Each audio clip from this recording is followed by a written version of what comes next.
Careless Whisper by George Micheal on piano in the original key, and also how to transpose the song to fit your vocal range. For reference, here is middle C. The song is in the key of D minor.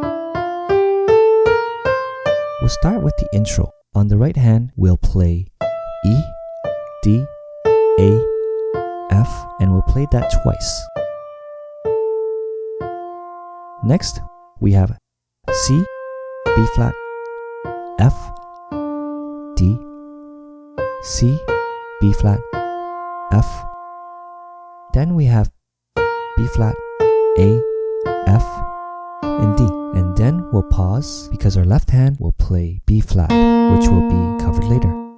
Then we'll play A, B flat, C, D, E, F, G, A on our right. On our left, our first chord is D minor 7, where we'll play D, A, D, A. Next, we have G minor 9 with G, D, and G. Then we have our passing note A. For B flat major 7, we have B flat, F, B flat, and F. Finally, for A minor 7, we have A, E, A, and E. With both hands, we have this.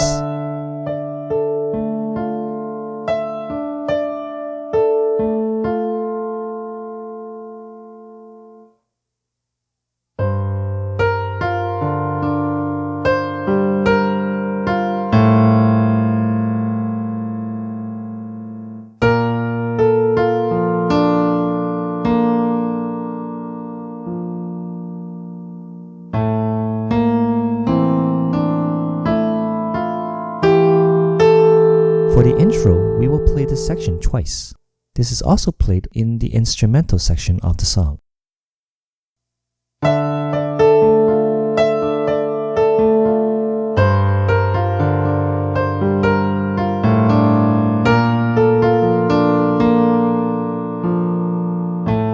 This brings us to the chords played for the entire song. Here's a preview of the chord pattern.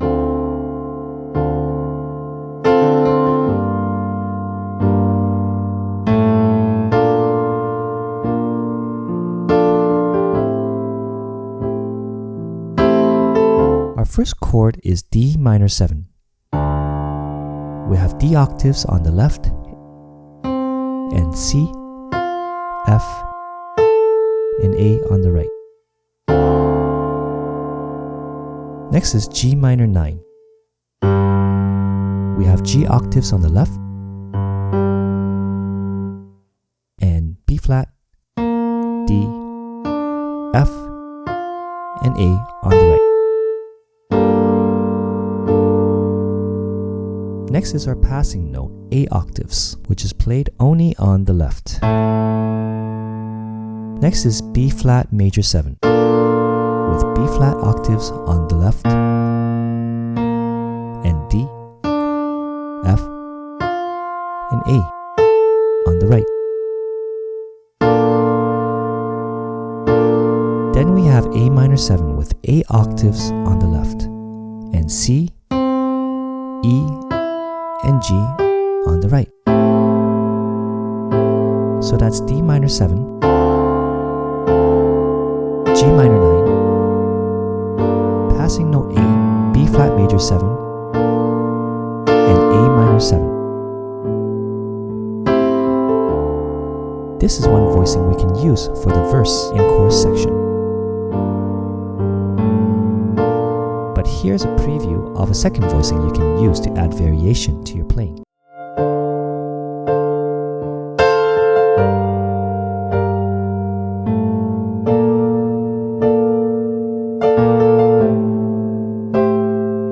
Let's break this down. So for D minor 7, we'll play slightly higher. We have D octaves on the left and A, C, and F on the right.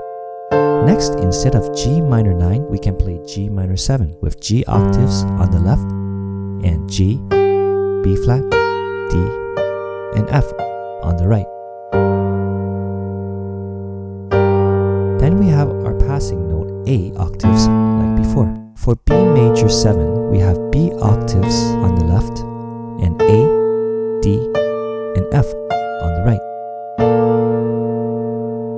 Finally, for A minor 7, we have A octaves on the left and G, C, and E on the right. So we have D minor 7, G minor 7, passing note A, B flat major 7, and A minor 7. This is our second option. My artistic recommendation is to play option 2 for the verse and option number 1 for the chorus to give the chorus a bit more climax. Let's say this song is too high and you'd like to sing this song in a lower key, say in C minor instead of D minor. We know that C minor is 2 semitones down from D minor, so we can start transposing all the chords down 2 semitones. We've already learned the chord pattern of the song, so we'll take our first chord, D minor 7, and transpose it down 2 semitones to give us our C minor 7. On the left, our D octaves become C octaves. On the right, our C becomes B flat, our F becomes E flat, and our A becomes G.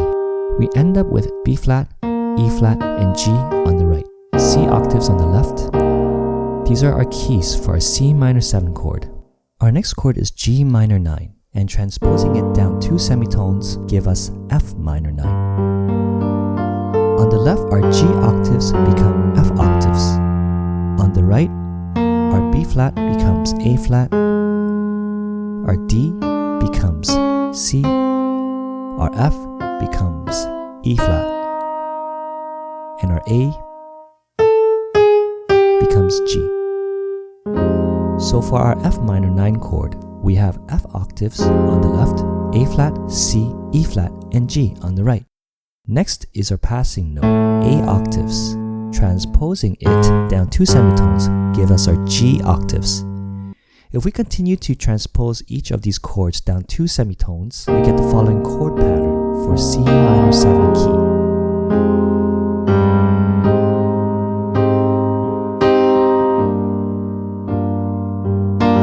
You can perform this exercise to transpose songs higher or lower to fit your vocal range by using the same method. With practice, you'll be able to transpose any song to fit your vocal range.